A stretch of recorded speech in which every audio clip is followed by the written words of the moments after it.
those feelings and emotions, and out of love comes a lot of uniqueness, unique products, unique outcomes, unique personalities.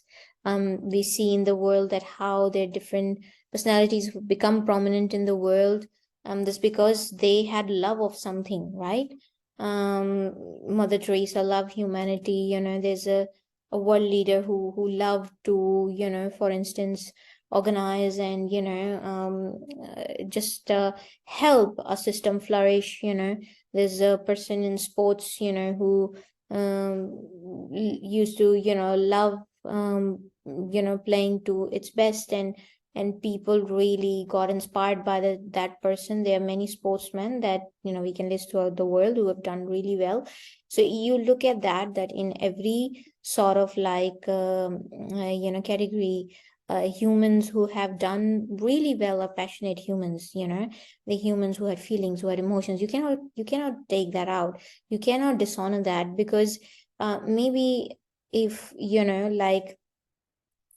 and looking at it on an individual level, even in families, if children are not brought up in a consolidated environment, and their personalities are suppressed, maybe your child was going to be one of the best of something in the world, and you just suppress their personality, you suppress their capacity to be creative and love, and so you had to have the system structure the power over your child so that they they navigate through their life properly, they progress properly. But you also had to allow them to grow their personality, to love them, to allow them to have feelings and emotions, and nurture them and protect that part of them, because then that those feelings and emotion could bring out the best artist in the world. That feeling could bring out the best speaker in the world. That could bring out maybe the best sportsman in the world, or someone who would do incredible work, or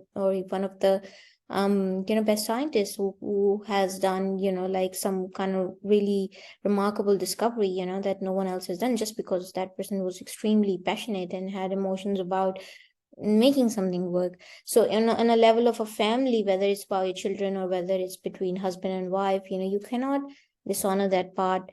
And when we come to government, also, because the more we go up, and more we get into processes and structures and systems, and it's very easy to get have that blind spot towards humanity. So it's very important at that time, being a system organization and being a government, to really think about how you can still keep the human aspects alive and still keep the humans in focus, so that you're not dishonoring the human aspects of the people of your own country. Because if you nurture that, your country can flourish a lot, because there will be talent, there will be people who will find unique ways or solutions or discover new things.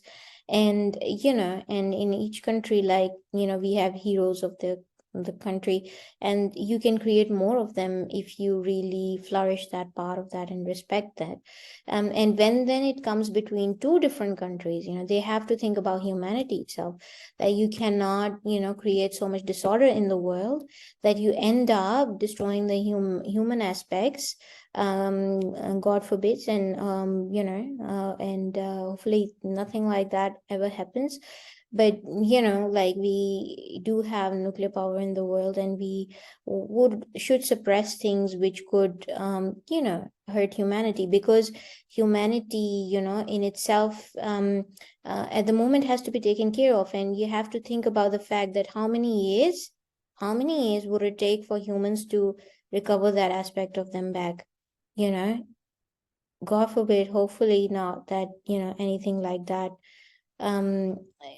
I don't even want to say that. That's why we need to avoid the violence, and we need to focus on peace and creating peace, because it's you need to think that how much it would take for recovery. And it's like therefore we need to focus on moving in the direction where we move with consolidation, right? So we don't ignore the human aspects, because if you think about the humanity itself, what is humanity going to do in the next 10, 20, 50 years? It could be something really incredible, right? In the next 50 to 100 years, humanity could go really far if they go together. If they go in a consolidated way, they can achieve a lot, they can create a lot, they can build a lot, they can be happy, they can really honor those things that matter, truly matter, and they can be guided by structures and processes which are helpful, and they're leading them into a direction which basically helps them avoid those pathways where there is danger, or there is something that they need to avoid in order for them to continue going in the right direction. That's why the systems and process and structures rules are there, and those can be there while humans progress, because we have to think about the higher vision, like what is the vision of humanity in the next 10, 20, 50 years, and that vision then tells you what to do, because if you go in a consolidated way, you may be able to achieve incredible things that humanity has never even thought of achieving before, and that's what we want to focus on, not the other way, because the other way is a lose-lose situation, and we have to focus on the win-win situation. That's why we have to look at the higher perspective, preserve humanity so that humanity can flourish and do its best, and bring, because of their emotions and feelings, they bring in incredible things, and giving them the right systems and consolidating the power with love and preserving that aspect of human that brings incredible things. You then have this vision of 10, 20, 50 years or 100 years of humans doing marvelous things in the world, and everything working to its best in perfect order and alignment, right?